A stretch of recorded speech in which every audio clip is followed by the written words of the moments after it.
आया हूँ, जिसमें हम एक्टिव वॉइस और पैसिव वॉइस के बारे में सीखेंगे।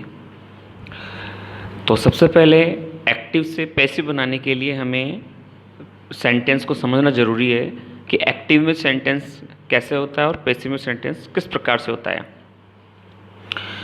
एग्जाम्पल के थ्रू समझेंगे। जैसे कि एग्जाम्पल दिया हुआ है, Ram bot a car yesterday. Ram ने कल एक कार खरीदी। इसका पैसिव सेंटेंस है, a car was bought by Ram yesterday. एक कार को राम के द्वारा कल खरीदा गया। तो दोनों में डिफरेंस क्या हुआ? What is the basic difference between the active and passive voice? So the basic difference is, in active voice the subject remains active। जो एक्टिव वॉइस का जो सेंटेंस होता है उसमें जो है आपका जो सब्जेक्ट होता है, कर्ता होता है वाक्य का, वो सक्रिय रहता है। And in passive sentence the object becomes active and the subject becomes passive. आपका जो पैसिव का जो सेंटेंस है उसमें आपका जो कर्म होता है वाक्य का, वो सक्रिय हो जाता है और आपका जो है कर्ता है वो निष्क्रिय हो जाता है। दैट मीन्स कि आपका जो है सेंटेंस उसमें सब्जेक्ट की जगह ऑब्जेक्ट और ऑब्जेक्ट की जगह सब्जेक्ट रिप्लेस हो जाता है। तो इसको हम कैसे चेंज कर सकते हैं एक्टिव से पैसिव? इसके लिए कुछ जो हमें बेसिक रूल्स जो हैं उनको फॉलो करना पड़ेगा। और इसमें अमूमन आपको जो 3-4 रूल्स हैं वो ध्यान रखने हैं, शॉर्ट में ध्यान रखने हैं आपको। फर्स्ट रूल कहता है कि आपको रिप्लेस सब्जेक्ट विथ ऑब्जेक्ट, यानी सब्जेक्ट की जगह आप ला दीजिए ऑब्जेक्ट को। सब्जेक्ट के स्थान पर आप ऑब्जेक्ट को रख दीजिए। जैसे कि हमने यहाँ पर राम की जगह एक कार को ले लिया था। इसके बाद में आपको क्या करना है? Change the helping verb. Helping verb को चेंज करना है, वो मैं आपको बताऊंगा अभी एक्सप्लेन करके किस प्रकार से। ठीक है, ये सभी हेल्पिंग वर्ब्स आपको नोटबुक में उतार लेनी है।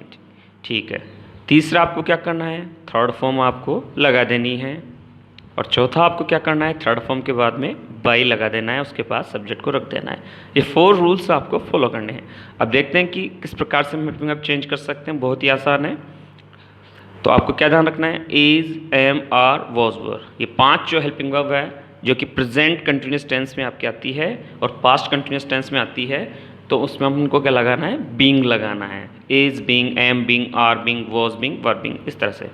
इसी तरह से has, have, had, shall have, will have, इसमें हमको बीन लगा देना है। ठीक है, इसके अलावा भी जो और हेल्पिंग वर्ब्स है जिसमें कि हैव आया हुआ है तो उसमें बीन लगाना है। जैसे मॉडल्स के साथ भी कभी आ जाती है शुड है, वुड है, इस तरह से has been, have been, had been, shall have been, will have been, इस तरह से चेंज कर देना है। इसके अलावा मॉडल्स जो हैं, मॉडल्स किसको कहते हैं हम? Can, could, may, might, must, should, would, ठीक है, विल, शैल, इन सबको हम मॉडल्स कहते हैं। तो इनमें क्या करना है? हमको बी लगा देना है। ठीक है, इसके अलावा HV + 2, HV के तुरंत बाद में अगर आपके 2 आ रहा है, ये ध्यान दे रखना है, HV के तुरंत बाद में 2 आ रहा है तो हमको बी लगा देना है, और मॉडल्स के बाद में दोनों में बी लगाना है। जैसे कि ये एग्जांपल भी दिया हुआ है, जैसे कैन है, कैन आ गया तो आपको बी लगाना है, कुड आ गया, कुड में बी लगा देना, कुड बी। इसी तरह से जैसे HV के साथ में 2 दिया है, कैसे? हैज के साथ 2 दिया है तो आपको क्या करना है? हैज़ टू बी हो जाएगा। इसी तरह से कोई भी हेल्पिंग वर्ब है, जैसे इज़ 2 कर रखा है तो is to be, was to be, ठीक है, इस तरह से। नेक्स्ट अपने HV, डू, डज, या फिर कोई ऐसा सेंटेंस जिसमें केवल वर्ब की फर्स्ट फॉर्म दी है, ऐसे सेंटेंस को हमको क्या करना है? उनको इज़-एम-आर में बदल देना है। इसके अलावा डिड और वर्ब की सेकंड फॉर्म वाला जो वाक्य है उसमें हमको वॉज वर्ब में उसको बदल देना है। तीसरा रूल, थर्ड फॉर्म का यूज़ करना है, आपको ध्यान रखना है थर्ड फॉर्म यूज़ होनी चाहिए। अगर पहले से ऑलरेडी आपकी थर्ड फॉर्म है सेंटेंस में और परफेक्ट टेंस है उसमें, तो उसको एज इट इज़ रहने देना है। इसके बाद में आपको क्या लगाना है? बाय लगाना है, और बाय लगा के आपको सब्जेक्ट को रख देना है। सब्जेक्ट का ये ध्यान रखना है, सब्जेक्ट अगर आपका नाउन है, कोई नेम है, नाम है, तो वो ऐसे कैसे आ जाएगा, ठीक है। और अगर प्रोनाउन है तो प्रोनाउन को आपको ऑब्जेक्टिव केस आपको जो है लेना है, जैसे ही का हिम, जैसे शी का हर, आई का मी, ऐसे। और नेम का नेम रह जाएगा, जैसे कि नेम में तो जैसे कि राम था तो राम का राम हो गया, इसकी जगह अगर ही होता तो मैं लेता बाई हिम, ठीक है। चलिए आगे चलते हैं। तो इसमें बाई, तो इसमें एक ब्रैकेट में मैंने दे रखा, in case the subject is unimportant don't use by and subject. अगर आपका सब्जेक्ट अनइम्पॉर्टेंट है तो आपको बाई भी नहीं लगाना है, ना उस सब्जेक्ट को रखना है। अब ये इंपॉर्टेंट और अनइम्पॉर्टेंट क्या होते हैं?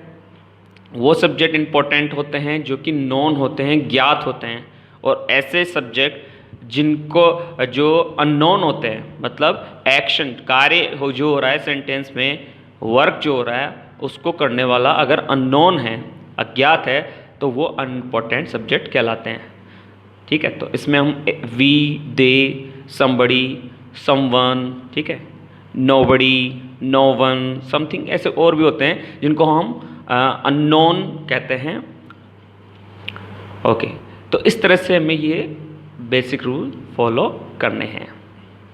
Now let's take an example हम लेते हैं, ठीक है।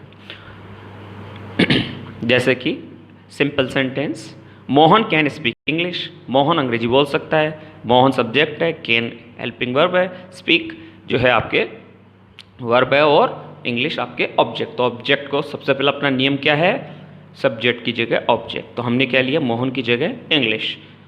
कैन, जैसे कि मॉडल्स मैंने आपको बताया था, मॉडल्स आने पर क्या लगाते हैं, बी, तो हमने क्या लगा दिया, बी लगा दिया। फिर क्या करते हैं, थर्ड फॉर्म रखते हैं स्पीक की, थर्ड फॉर्म स्पोकन, फिर हमने बाय लगाया, लेकिन क्यों लगाया, क्योंकि आपका सब्जेक्ट इंपॉर्टेंट है, इसलिए बाय मोहन। इसी तरह से अगर ये वाक्य नेगेटिव में होगा तो थोड़ा सा चेंज क्या लेंगे, बस आपको नोट आ रहा है तो हम भी यहाँ पे नोट ले लिया, और बी को यहाँ पे लगाना है। बस ये ध्यान रखना है कि कैन के बाद में बी नहीं आना चाहिए, अगर नेगेटिव है तो नोट बीच में आएगा और बी बाद में। इसी तरह से अगर इंट्रोगेटिव है तो इंट्रोगेटिव में क्या ध्यान रखना है आपको जो है जिस प्रकार से, जिस ऑर्डर में आपका सेंटेंस दिया हुआ है, जैसे कि एच वी पहले आ रही है तो हमने एच वी को पहले लिया। और ये भी ध्यान रखना है कि अगर आपके एच वी ऐसी है जो कि पेसिव वॉइस में चेंज होने पर बी, बीन और बीइंग, ये तीन का ध्यान रखना पड़ेगा। बी, बीन और बीइंग अगर ये वाली हेल्पिंग वर्ब में चेंज हो रही है तो देखो इस प्रकार से रखेंगे हम एक साथ ऐसे नहीं रख सकते। कैन बी, हमने क्या किया, कैन फिर बीच में ऑब्जेक्ट इंग्लिश फिर लगाया बी, तो कैन इंग्लिश बी होना चाहिए, ऐसा नहीं कैन बी इंग्लिश, वो रॉन्ग हो जाएगा। Can English be speaking spoken by Mohan, rule वही है। एच वी को भी बदला है हमने, सब्जेक्ट की जगह वो ऑब्जेक्ट आया है, वही वर्ब की थर्ड फॉर्म में बाई है, मोहन है, ठीक है।